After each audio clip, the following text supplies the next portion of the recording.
আসসালামু আলাইকুম। নতুন আরও একটি পর্বে আপনাদের সবাইকে স্বাগত। এখন তো শীতকাল চলছে, চারিদিকে সবুজ লাল নানা ধরনের সবজির ছড়াছড়ি। আর এই সবজি ব্যবহার করে আপনারা তৈরি করে নিতে পারেন নানা ধরনের মজাদার রেসিপি। আজকের পর্বে আমি আপনাদের তৈরি করে দেখাবো একদম সহজভাবে সবজি পোলাওয়ের রেসিপি। আশা করছি রেসিপিটা আপনাদের সকলের কাছে ভালো লাগবে। সবজি পোলাও তৈরি করার জন্য প্রথমে চালটাকে প্রিপেয়ার করে নিব। আমি এখানে 2 কাপ পরিমাপে ব্যবহার করেছি চিনি গুঁড়া পোলাওয়ের চাল। আপনারা চাইলে চিনি গুঁড়া চালের পরিবর্তে বাসমতি চাল দিয়েও রান্নাটা করতে পারবেন। এবার প্রথমেই এই চালগুলোকে পানি দিয়ে খুব ভালোভাবে পরিষ্কার করে ধুয়ে নিতে হবে। আর এতে করে দেখবেন যে চালে লেগে থাকা স্টার্চ খুব সহজে পানির মাধ্যমে ফেলে দেওয়া যাবে, যার কারণে এই চালগুলো দিয়ে রাইসটা রান্না করার সময় অনেকটা ঝরঝরে হবে। আমি এই চালগুলোকে 1 ঘন্টার মতো পানিতে ভিজিয়ে রাখবো। আজকের সবজি পোলাও রান্না করার জন্য আমি ব্যবহার করেছি ফুলকপি, গাজর আর মটরশুঁটি। আমি প্রতিটা সবজি 1 কাপ পরিমাপে করে নিয়েছি। আপনারা আপনাদের প্রয়োজন অনুযায়ী বাড়িয়ে কমিয়ে নিতে পারবেন সবজির পরিমাণটা। আর চাইলে যে কোনো টাইপের সবজি দিয়ে কিন্তু এই সবজি পোলাওটা রান্না করে নিতে পারবেন। এবার চলে যাচ্ছি মূল রান্নায়।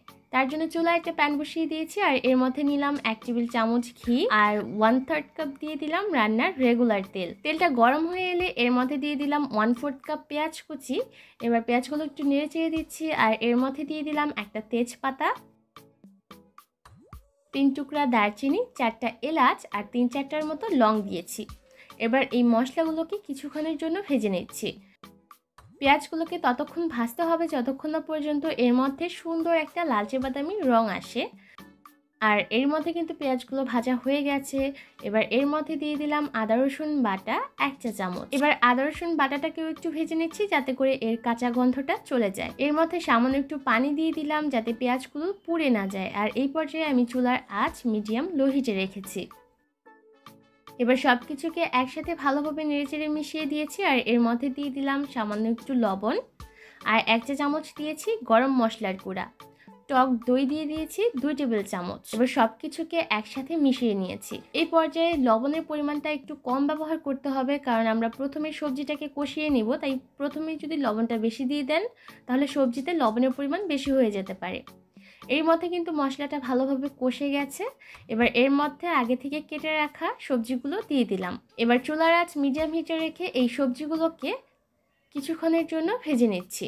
পোলাওটাকে আর একটু ঝাল করার জন্য আমি এর মধ্যে 3-4টার মতো আস্ত কাঁচামরিচ মাঝ বরাবর দিয়ে একটু ভেঙে দিয়ে দিলাম। আপনারা আপনাদের স্বাদ অনুযায়ী ঝালের পরিমাণটা বাড়িয়ে বা কমিয়ে নেবেন।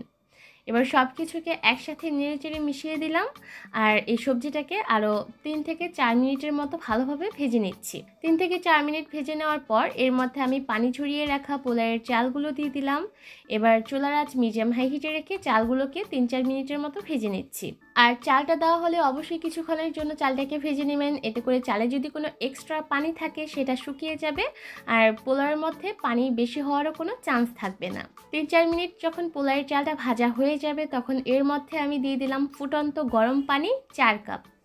যেহেতু 2 কাপ চাল ব্যবহার করেছি তাই প্রতি 1 কাপ চালের জন্য আমি 2 কাপ পানি ব্যবহার করেছি, মানে 4 কাপ পানি ব্যবহার করেছি। এবার সব কিছুকে একসাথে নেড়েচেড়ে মিশিয়ে দিলাম আর এর মধ্যে দিয়ে দিলাম 2 টেবিল চামচ গুঁড়া দুধ। গুঁড়া দুধ দিয়ে দেওয়া হয়ে গেলে ভালোভাবে নেড়েচেড়ে মিশিয়ে দিচ্ছি যাতে করে দুধটা দলা বেঁধে না থাকে।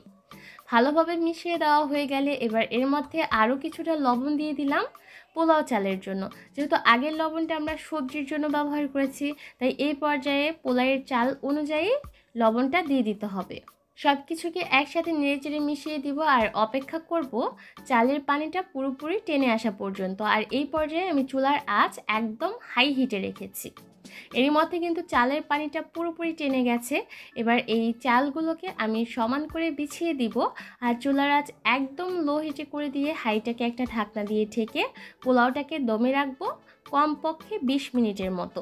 তবে খুব ভালো হয় 10 মিনিটের মাথায় ঢাকনাটাকে খুলে দিয়ে চালগুলোকে একটু উল্টে পাল্টে দিলে, এতে করে প্রতিটা চাল সমানভাবে সেদ্ধ হওয়ার সুযোগ পায়। তা না হলে দেখা যাবে নিচের চালগুলো খুব বেশি সেদ্ধ হয়ে যাবে আর উপরের চালগুলো দানা দানা থেকে যাবে। তাই 10 মিনিট পর এই চালগুলোকে একটু উল্টে পাল্টে দেওয়ার চেষ্টা করবেন। আবারও ঢাকনা দিয়ে ঢেকে দিলাম আর অপেক্ষা করবো আরও 8 থেকে 9 মিনিটের মতো। এর মধ্যে কিন্তু পোলাওটা রান্না একদম হয়ে গেছে আর চালগুলোও খুব ভালোভাবে সেদ্ধ হয়ে গেছে। এবার পোলাওটাকে আমি চুলা থেকে নামিয়ে সার্ভিং ডিশে তুলে নিব। সবজি দিয়ে রান্না করা হলেও এই পোলাওটা খেতে এতটাই টেস্টি হয় যে আপনারা বাড়িতে ট্রাই না করলে বুঝতে পারবেন না। রান্না করা এই সবজি পোলাও আপনারা চাইলে এমনিতেও খেতে পারেন, আবার চাইলে সাইড ডিশ হিসেবে রাখতে পারেন চিকেন কারি অথবা বিফ কারি। আশা করছি আমার আজকের এই রেসিপি আপনাদের কাছে ভালো লেগেছে। বাড়িতে অবশ্যই রেসিপিটা ট্রাই করবেন আর খেয়ে কেমন লাগলো কমেন্টের মাধ্যমে জানাবেন। আজকের মতো এখানেই বিদায় নিচ্ছি। সবাই অনেক ভালো থাকবেন। আল্লাহ হাফেজ।